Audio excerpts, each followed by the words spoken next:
Hi hello నమస్తే this is రేస్వి tutorial your Srinivas sir. మనం ఈరోజు ప్రత్యేక అవసరాలు గల విద్య గురించి చర్చిద్దాం. దీని నుంచి compulsory 1 or 2 bits guarantee. So ఫస్ట్గా ముఖ్యంగా పిల్లలకు 6 నుంచి 14 సంవత్సరాల పిల్లలందరికీ ఉచిత నిర్బంధ విద్య ఉండాలని చెప్పి ఏ యాక్ట్ డస్ట్ ఫస్ట్ బిట్ 45 యాక్ట్. సో ఇదే ఆర్టీఈ 2009 చట్టం వచ్చింది. ఇది ఎప్పుడు అమలైందంటే 2010 ఏప్రిల్ 1. చాలా ఇంపార్టెంట్ బిట్ అండి. ఈ ప్రత్యేక అవసరాల విద్య ఏంటంటే ఒక డెఫినేషన్ ఇచ్చారు. ఈ ప్రత్యేక విద్య మానవత్వపు పునాదుల మీద కాకుండా దాని ప్రయోజనం ఆధారంగా రూపొందించారు అని చెప్పినటువంటి కమిషన్ ఏది? డిఫరెంట్ ఆప్షన్ ఇస్తారు. అది కొఠారి కమిషన్. ఆ కొఠారి కమిషన్ ఏర్పడినటువంటి సంవత్సరం ఏది? 1964-66. జాగ్రత్తగా ఎన్ని బిట్స్ చూడండి ఒకసారి. అయితే ఈ ప్రత్యేక అవసరాలు గల విద్యను 12 రకాలుగా వర్గీకరించింది ఎవరు? డన్. ఓకే, ఈ ప్రత్యేక అవసరాల గల విద్యలో మొట్టమొదటి అభ్యసన వైకల్యం గురించి చాలా ఇంపార్టెంట్ బిట్ అండి. మనం స్టార్ట్ చేద్దాం. అభ్యసన వైకల్యం చూద్దాం. అభ్యసన వైకల్యం నుంచి ఒక బిట్ గ్యారెంటీ అండి, చాలా ఇంపార్టెంట్. ఇక్కడ నుంచి ఇంపార్టెంట్ బిట్స్ స్టార్ట్ అవుతున్నాయి. అభ్యసన వైకల్యంను లర్నింగ్ డిజాబిలిటీ అంటామండి. దీనికి షార్ట్ కట్ మెథడ్ చెప్తాను చూడండి. అభ్యసన వైకల్యం నుంచి ఎవరు ప్రతిపాదించారంటే షాముల్ క్లిక్. సాని మనం ఏమనుకున్నాలి? షా అనుకున్నాలి. షాముల్ క్లిక్ అనేటువంటి శాస్త్రవేత్త. మరి అభ్యసన వైకల్యం అంటే సార్ లర్నింగ్ చదువుకోలేకపోతున్నాడు సార్ విద్యార్థి లేక స్టూడెంట్, ఏమైంది సార్ అంటే కేంద్ర నాడీ వ్యవస్థ పనితీరులో మార్పు వచ్చిందండి, చేంజెస్ వచ్చినాయి. సో అందుకోసమే అభ్యసన వైకల్యం జరిగింది. మరి ఏమై ఉంటున్నాయో చూస్తారు కారణాలు అంటే 3 రకాల కారణాలు ఉన్నాయండి. మొట్టమొదటి కారణాలు ఏంటంటే ఆంగిక కారణాలు. డైరెక్ట్ పెట్టండి. ఆంగిక కారణాల్లో MBD minimal brain dysfunction direct bit. So minimal brain dysfunction, దీన్ని తెలుగులో మస్తిష్క దుష్కరణం రావడానికి ఏదైనా ఒక పిల్లల లోపల కారణం ఏంటిది? అభ్యసన వైకల్యం. మరి ఏంటి సార్ కనిష్ట మస్తిష్క దుష్కరణం అంటే? ఇది కూడా అడుగుతానండి. Direct bit meningitis. జాగ్రత్తగా మెనింజైటిస్. మనకు కొన్ని సమయాల లోపల తీవ్రమైనటువంటి వైరల్ ఫీవర్ వస్తుంది. ఎవరైనా తలకు బాగా దెబ్బ కలిగినాయి అనుకోండి, తలకు జాగ్రత్తగా ఇప్పుడు ఇస్తున్నాను, ఇప్పటి నుంచి ఎవరు కొట్టారు. తలకు కనుక బలమైనటువంటి గాయం అయితే ఏం జరుగుతుంది? MBD minimal brain dysfunction. So minimal brain dysfunction అయినప్పుడు ఆటోమేటిక్గా ఏమవుతుంది? అభ్యసన వైకల్యం అవుతుంది. అభ్యసన వైకల్యం జరిగితే ఎలాంటి ప్రాబ్లమ్స్ వస్తాయి కింద మొత్తం చెప్తాయండి. ఇక్కడ మెనింజైటిస్ జాగ్రత్తగా. So direct bit meningitis which is caused by what is that? Learning disabilities. Next అనువంశిక కారణాలండి. ఇది కూడా డైరెక్ట్ బిట్ అండి. టర్నర్ సిండ్రోమ్ అంటే ఏంటిది? స్త్రీలలో కంపల్సరీ ఎక్సెస్ క్రోమోజోమ్ ఉంటుందండి. కానీ ఎక్సెస్ క్రోమోజోమ్ బదులు ఒకే ఒక ఎక్స్ మాత్రమే ఉన్నదనుకోండి, అక్కడ ప్రాబ్లం అయింది టర్నర్ సిండ్రోమ్. ఆ టర్నర్ సిండ్రోమ్ వచ్చిందంటే అభ్యసన వైకల్యం చెప్తుంది. నెక్స్ట్ ఏంటంటే పరిసర కారకాలు. పరిసర కారకాలు అంటే ఏంటి సార్?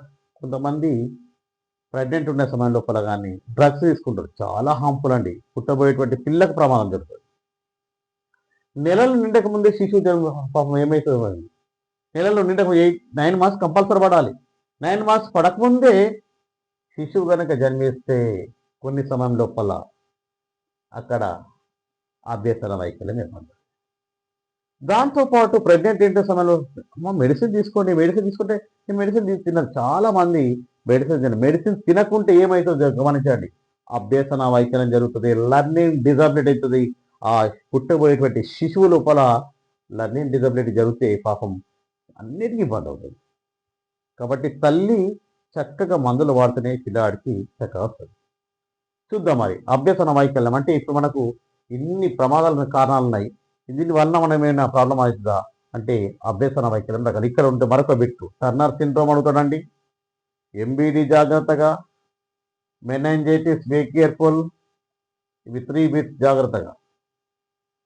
నెక్స్ట్ అభ్యసన వైకల్యం రకాలు ఇక్కడ నుంచి మరొక ఇంపార్టెంట్ బిట్స్ స్టార్ట్ అవుతున్నాయండి. Dysphasia which is caused by what type of skills అడుగుతాడు direct bit. So dysphasia caused by which skills that is the listening and speaking. Listening and speaking. అయ్యో ఏమైందేమో listening speaking సరిగా లేకపోతున్నాడు. ఆ కారణం ఏంటిది? dysphasia are aphasia. So జాగ్రత్తగా అండి. dysphasia ఏమైతే sir కొన్ని సమయంలో బిట్ అడుగుతాడండి. పదాలు విని అర్థం చేసుకోలేకపోవడం. ఒక విద్యార్థి పదాలు విని అర్థం చేసుకోలేకపోవడం. ఇక్కడ క్లూ ఇస్తున్నానండి, ఫేసియా. ఎందుకంటే డిస్లెక్సియా వస్తుంది.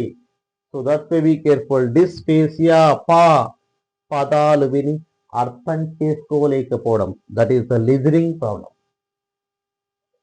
నెక్స్ట్ సంభాషణలో అసమర్థత.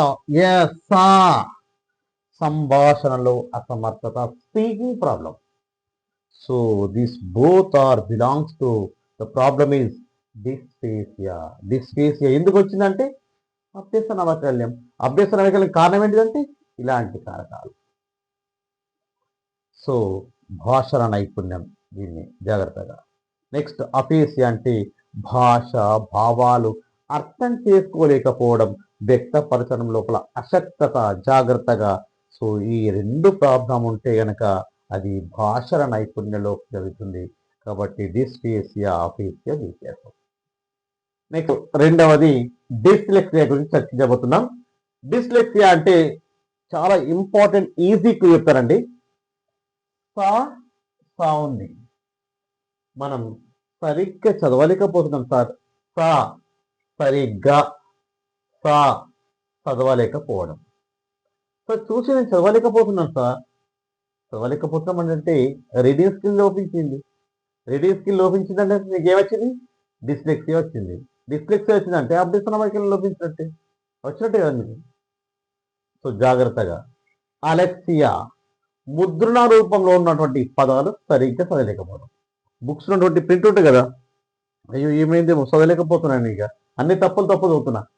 చదవడంలో రీడింగ్ స్కిల్స్ కనుక లోపిస్తే అది డిస్లెక్సియా లేక అలెక్సియా. చాలా జాగ్రత్తగా. Next third one dysgraphia. So graphia ఇవి రావతుందండి. రావత అంటే రాయడం లోపల అశక్తత. రాయడంలో అన్ని తప్పులే అండి. ఇక్కడ ఒక ఎగ్జాంపుల్ ఇస్తాడు. సుబ్బు అక్షరాలు వచ్చినప్పటికీ పుస్తకం చూసి ఎన్నో సరళ పదాలు కూడా చదవకపోవడం. పదాలు చదవలేకపోతున్నాడంటే రీడింగ్ స్కిల్ లోపం వచ్చింది, అది డిస్లెక్సియా. డిస్గ్రాఫియా అంటే రాయడం లోపల అశక్తత వచ్చింది, రైటింగ్ స్కిల్ లోపం వచ్చింది. సో అప్పుడు మనం ఒక ఎగ్జాంపుల్ ఇస్తాడు. శృతి అనే అమ్మాయి కత్తి అనే పదానికి ఇక్కడ తావత్తు ఇవ్వలేదండి, తావత్తు లేదు, జాగ్రత్తగా తావత్తు లేదు. పిల్లి అనే పదానికి పలాన్ రాసిండు అంటే రాయడం లోపల ఏమైంది? అన్ని తప్పులు చేస్తున్నారు, రైటింగ్ స్కిల్. దాన్ని మనం ఏమంటాం? డిస్గ్రాఫియా. ఇది రావత్తు, ఇది క్లూ. గమనిస్తున్నారా? రాయడంలో అశక్తత, dysgraphia. Next dyscalculia. Calculator, calculia direct bit, జాగ్రత్తగా. Calculia, calculator. క్యాల్కులేటర్ దగ్గర ఉపయోగిస్తామండి, మ్యాథ్స్ లో ఉపయోగిస్తాం కదా. సో గణిత సంబంధ సమస్యలు లేక నెంబర్స్ రాయడం లోపల లేక చదవడం లోపల లోపం ఉంటే డిస్కాలిక్యులియా.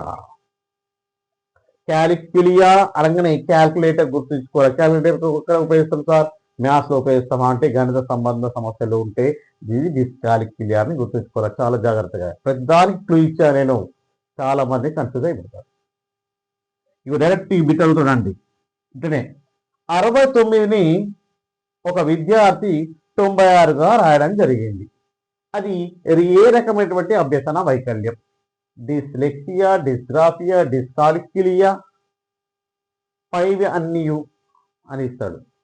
సో జాగ్రత్తగా 69 96గా రాయడం డిస్కాలిక్యులియా. ఎందుకంటే నెంబర్స్ రాయడం లోపల లోపం వచ్చింది, క్యాల్కులేటర్ లోపం, డిస్కాలిక్యులియా అని గుర్తుంచుకోవాలి. అదేవిధంగా ఇక్కడ ప్లస్ మైనస్ ఇంటూ డివిజన్ ఇచ్చాను చూడండి. అంటే ఇక్కడ కూడిక, తీసివేత, గుణకారం, భాగారం లోపల సమస్యలు వచ్చినాయి. ఈ simple problems also is not solving problem. What happen? What is the reason? Because of that is learning disability. It is mainly reason. They may effecting like what is that? Dyscalculia. జాగ్రత్తగా. మరి అతనికి ఎలాంటి training ఇవ్వాలని? బహుళ ఇంద్రియ శిక్షణ ఇవ్వాలి. దాన్ని విఏకేటి అంటాం, visual, audio, kinaesthetic and touch శిక్షణ ఇస్తారండి. ఈ రకమైనటువంటి శిక్షణ ద్వారా అభ్యసన వైకల్యం నుంచి కొంతవరకు ఉపశమనం పొందవచ్చు. ఇది ఏదో ఒక బిట్ నుంచి గ్యారెంటీ వస్తుంది. డిస్పేసియా, డిస్లెక్సియా, డిస్గ్రాఫియా, డిస్కాలిక్యులియా. జాగ్రత్తగా. ఓకే, నెక్స్ట్ రిమైనింగ్ బిట్ నేర్చుకుందాం. Please subscribe my channel. This is a race 3 tutorial. Your Srinivasa. Part 2 next video.